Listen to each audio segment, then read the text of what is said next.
तो जो लोग यहाँ नहीं आ पा रहे हैं वो लोग अगर चाहें कि पार्थिव शिवलिंग निर्माण श्रावण के महीने में हम भी कराएं तो आप करा सकते हैं। और कितने पार्थिव शिवलिंग निर्माण करने से, कुछ 4-5 चीजें हम आपको बताएंगे, ज्यादा नहीं।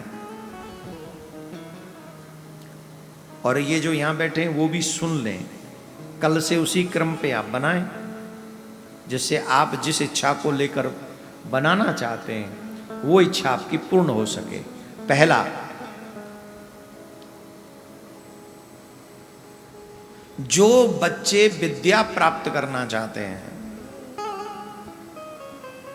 एक बच्ची हमारे पास आई थी, महाराज हम कुछ प्राप्त करना चाहते, बड़ा पद प्राप्त करना चाहते, विद्या अच्छी हो जाए, ऐसा आशीर्वाद दो। तो ध्यान से सुनो,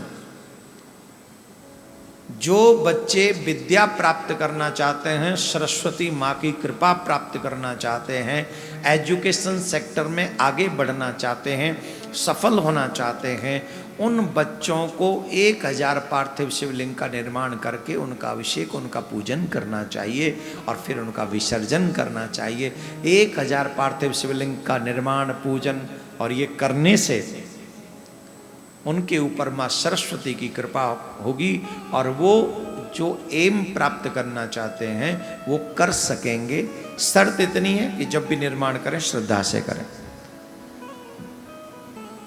और आजकल नॉर्मल समस्या तो वो लक्ष्मी मैया की है, लक्ष्मी मैया आ जाए, कहीं पे दरवाजा खुल जाए, आकाश फट जाए, घर की छत टूट जाए और पैसा आ जाए कहीं से। सबको लक्ष्मी माँ की कृपा चाहिए।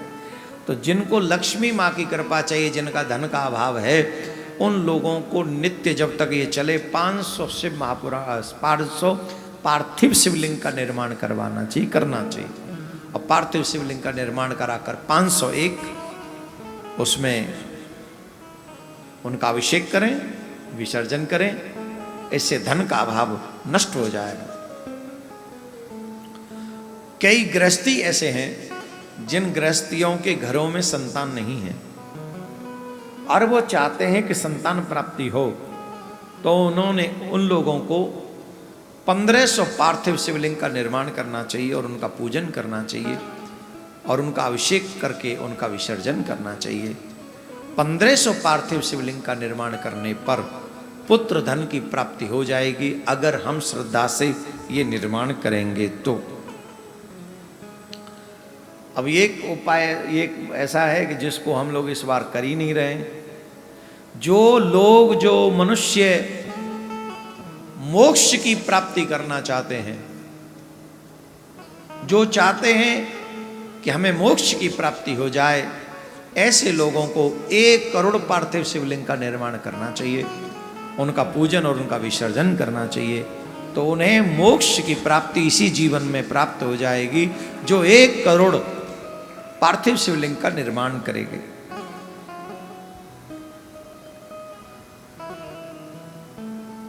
और कई लोग बड़े धनवान हो जाते हैं, उन्हें डर लगा रहता है कहीं हमारे घर में ये चोरी न हो जाए, सोना चोरी न हो जाए, डायमंड चोरी न हो जाए, ये चोरी न हो जाए, वो चोरी न हो जाए।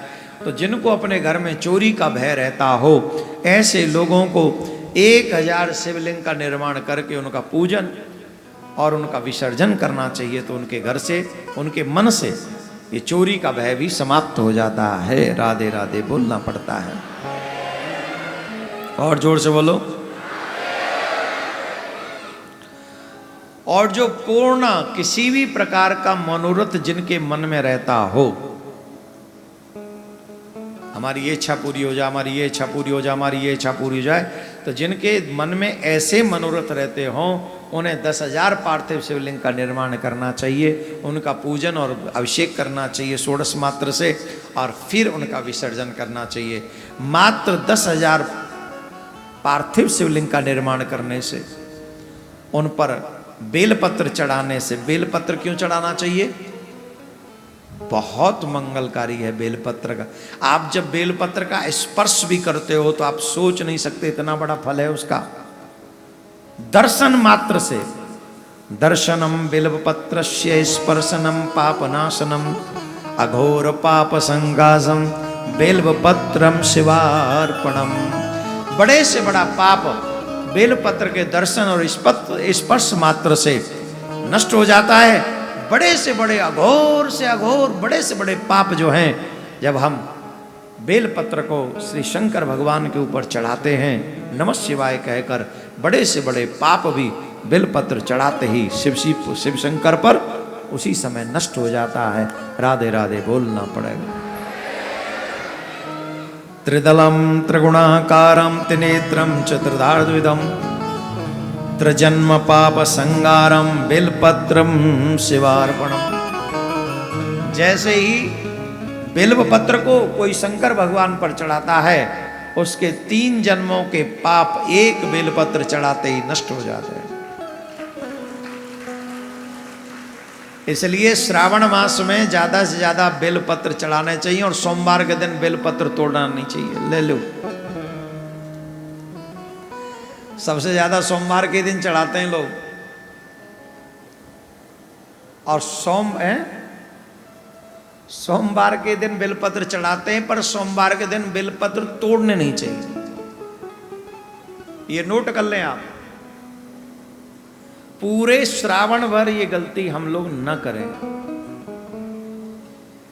कि श्रावण में या कभी भी सोमवार के दिन बेलपत्र तोड़ने नहीं चाहिए। वो एक दिन पहले तोड़ लेने चाहिए, रविवार को, और फिर उन पर जल करके, और नहीं भी मिले तो एक फल है, चढ़े हुए बेलपत्र को लो, जल से शुद्ध करो, फिर चढ़ा दो। इतनी जल्दी प्रसन्न होते शंकर बाबा। और बोलो,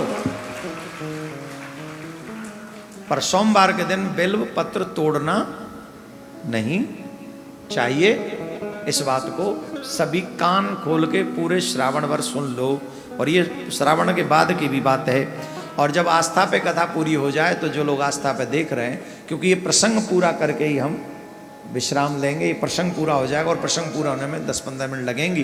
तो आप लोग सभी आस्था चैनल के बाद YouTube चैनल पर आ जाएंगे, और जिन्होंने भी सब्सक्राइब नहीं किया वो सब्सक्राइब भी कर लें इस चैनल को।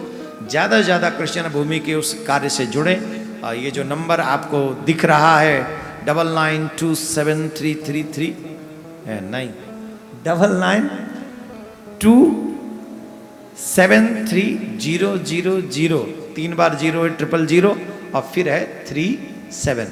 इस नंबर पर मिस कॉल करके आप कृष्ण भूमि के इस मिशन से जुड़ सकते हैं। आइए कथाक्रम को ध्यान से सुने। तो